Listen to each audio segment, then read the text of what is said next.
Halo semuanya, perkenalkan nama aku Natania Ella Sudiono dan di sini aku akan menjelaskan mengenai anatomi genitouropoetika. Yang pertama, aku akan menjelaskan mengenai ereksi. Ereksi sendiri merupakan kondisi ketika penis itu mengeras. Hal ini terjadi karena adanya vasokongesti. Refleks ereksi itu akan meningkatkan vasodilatasi parasimpatis. Jadi ereksi ini dipengaruhi oleh saraf parasimpatis dan penurunan aktivitas vasokonstriksi simpatis ke arterial penis, sehingga akibatnya dalam mengalami vasodilatasi. Impulsnya itu berawal dari sistem saraf pusat, yaitu hipotalamus dan juga hipokampus, dibawa ke efektor melalui serabut parasimpatis segmen sakral 2-4. Sedangkan untuk inhibisi atau yang meniadakan ereksi sendiri itu dibawa oleh saraf simpatis segmen lumbal 1-3. Selanjutnya saya akan membahas mengenai jadi di sini tuh ada gambarnya. Ini tuh kan corpus cavernosum.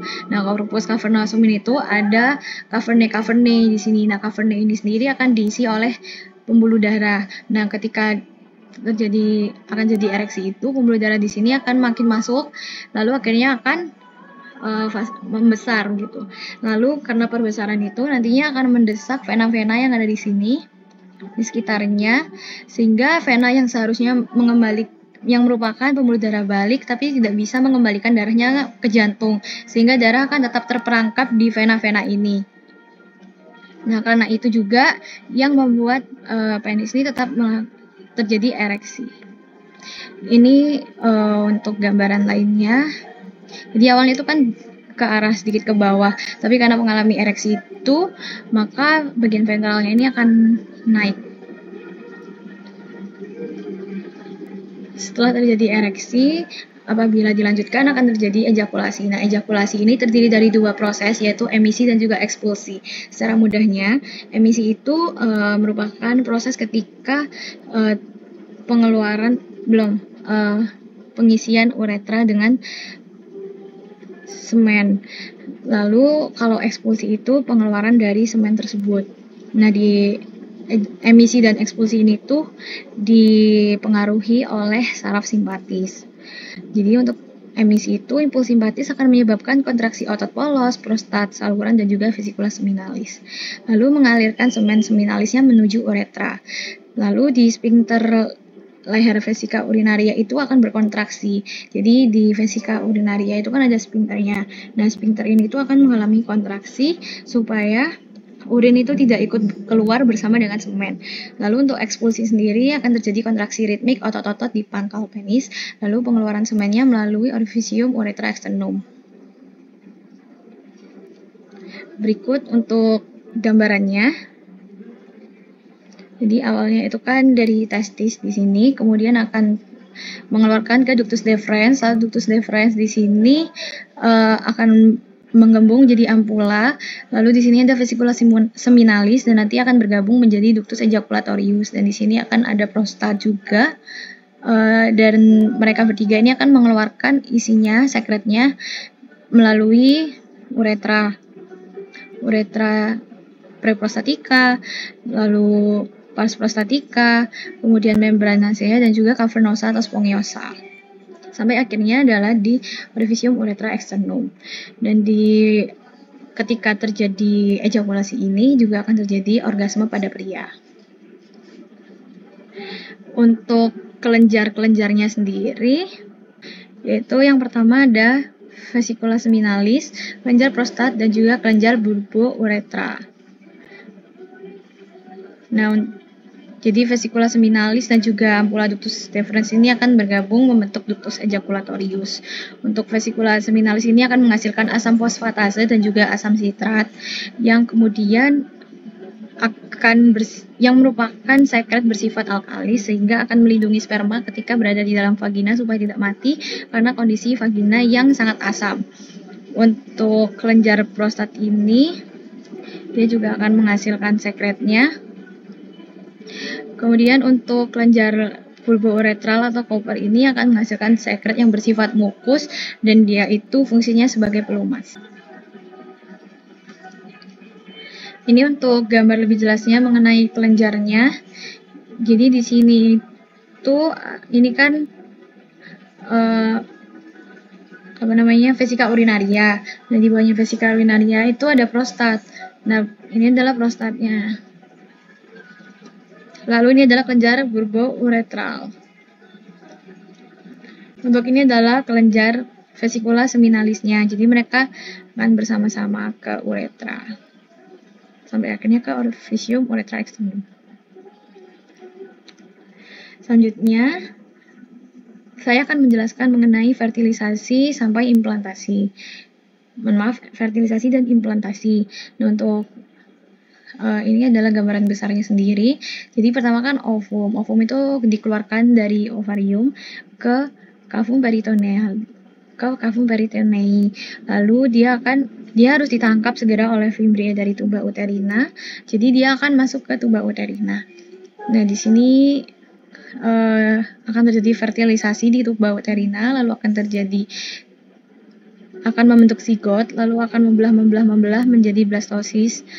Itu kemudian akan ke uterus di hari ke-4 sampai 5. Kemudian akhirnya akan mengalami implantasi di uterus. Jadi fertilisasi itu terjadi ketika sperma bertemu dengan ovum. Nah, jadi awalnya itu adalah setelah terjadi ejakulasi sperma, maka sperma itu akan menuju ampula tuba uterina. Di situ nanti akan ada enzim-enzim, juga termasuk oksitosin salah satunya, yang akan membantu sperma untuk bisa tertarik menuju ke ovum yang matang di salah satu tuba uterina. Karena tidak kedua tuba uterina itu mengeluarkan ovum, tapi hanya salah satu di antaranya. Lalu sperma itu akan menembus corona radiata ovum dengan akrosomnya. Kemudian mempenetrasi zona pellucida. Kemudian yang ketiga, ketika sperma sudah memasuki ovum, maka ovum akan melanjutkan pembelahannya menjadi ovumatur dan juga 2 badan polar. Jadi waktu sebelum terjadi fertilisasi sendiri, ovum itu kan hanya berhenti sampai ke meiosis 2 tahap metafase. Jadi karena sudah terjadi fertilisasi akan membelah terus menjadi blastosis. Menjadi ovumatur. Jadi ini adalah gambaran dari fertilisasi. Ini tuh kan corona radiata yang melapisi dari ovum. Jadi kan di ovum itu kan ada corona radiatanya gitu. Kemudian corona radiata ini akan dihancurkan oleh akrosomnya sperma. Jadi akan terdispersi. Nah, ini tuh tidak bisa hanya menggunakan akrosom dari satu sperma, tapi memerlukan beberapa akrosom dari sperma. Namun yang masuk itu hanya akan ada satu sperma di dalamnya. Lalu akan terjadi pertemuan dengan pronukleusnya perempuan dan terjadilah pembelahan. Setelah itu akan terjadi sebenarnya itu setelah fertilisasi di tuba uterina itu akan dibawa ke cavum uteri atau yang namanya adalah transport. Kemudian akan terjadi implantasi. Implantasi itu terjadi setelah blastosis di cavum uteri selama 1-3 hari sebelumnya. Kemudian sel trofoblast itu akan mensekresikan enzim proteolitik.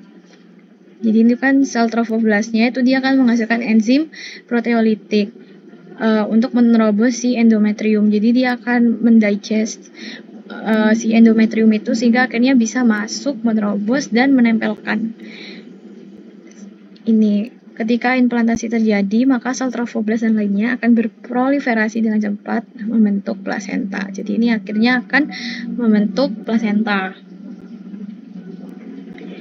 Nah, setelah itu saya akan membahas mengenai uropoetikanya sendiri. Di sini yang pertama ada mengenai perjalanan urin. Urin itu kan pertama ada di ginjal. Jadi pertamanya itu akan terjadi 3 tahap, yaitu proses filtrasi di glomerulus, lalu reabsorpsi di tubulus contortus proximal, lalu melewati ansa Henle, dan juga yang terakhir adalah augmentasi di tubulus contortus distal. Nah, di sini tuh adalah ginjalnya sendiri.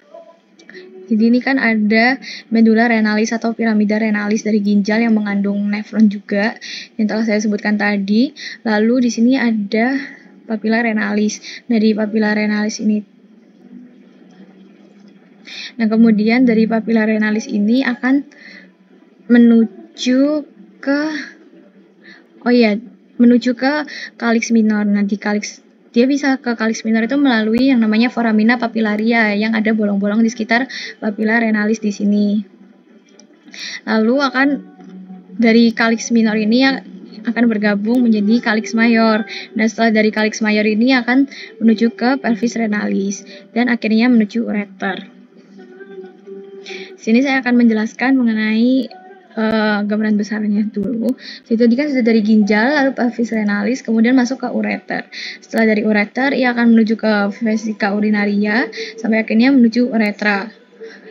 Uretra di sini. Lalu dari uretra, kalau pada pria itu akan melalui 4 pars, yaitu pars preprostatica, pars prostatica, lalu pars membranacea dan juga pars spongiosa sampai akhirnya menuju ostium uretra externum. Sedangkan kalau di wanita ini setelah dari ginjal, ureter, lalu vesica urinaria, langsung ke uretranya itu tidak dibagi menjadi beberapa pars karena hanya sekitar 4-5 cm panjangnya sampai akhirnya menuju ke ostium uretra externum. Nah, di sini tuh ada gambarannya. Jadi ini kan di atasnya ini kan adalah vesica urinaria. Nah, vesica urinaria ini di bawahnya tepat itu ada sphincter uretra internum. Nah, kemudian barulah masuk ke uretra. Nah, di sini tuh juga ada sphincter uretra externumnya. Jadi kalau misalkan kita sedang menahan pipis, itu sphincter uretra internumnya itu akan berkontraksi. Tapi kalau sudah dan juga eksternalnya akan berkontraksi. Tapi kalau sudah mau kita pipiskan, maka ini akan mengalami relaksasi sampai akhirnya bisa masuk ke uretra dan berakhir di ostium uretra externum sampai kita berkemih. Selanjutnya adalah proses berkemih. Jadi ini tuh ketika vesica urinaria itu sedang relaksasi. Relaksasinya ini tuh dibawa oleh saraf parasimpatis. Jadi ini kan sphincter uretra interna. Dia itu secara passively, dia itu merupakan otot polos, jadi kita tidak bisa mengontrol. Dia akan berkontraksi. Sedangkan kalau yang sphincter uretra externum itu merupakan skeletal muscle atau otot skelet, jadi bergerak di bawah sadar kita. Nah, ini tuh dari central nervous system. Kemudian dia akan mengeluarkan motor neuron ke sini. Jadi kalau sedang rileks itu seperti ini. Di sini tuh kan ada musculus destrusornya. Musculus destrusor di sini tuh tidak mengalami kontraksi. Tetapi untuk musculus sphincter interna dan eksternanya ini akan mengalami kontraksi. Jadi untuk menutup, sedangkan destrusornya kan masih belum ingin mengeluarkan. Namun ketika akan berkemih di sini tuh ada reseptor ketika vesica urinarianya itu mengalami stretch gitu. Ketika menggembung gitu lah isinya karena mulai penuh, yaitu melalui sensorik neuron. Lalu untuk parasimpatis neuron di sini akan bekerja yang menyebabkan akan berkemih gitu kan. Jadi dia akan menstimulasi musculus destrusor untuk mengalami kontraksi. Serta untuk motor neuron di sini akan merelaksasikan sphincter internum. Nah, di sini akan terjadi rasa ingin buang air kecil atau berkemih, sehingga akan ada dua pilihan, yaitu akan dikeluarkan atau ditahan. Nah, kalau ditahan itu artinya kita mengkontraksikan musculus sphincter externum. Tetapi apabila kita ingin mengeluarkan, maka artinya kita merilekskan sphincter externum ini. Baik, sekian dari saya. Terima kasih. Mohon maaf apabila kesalahan dan sampai jumpa di video lain.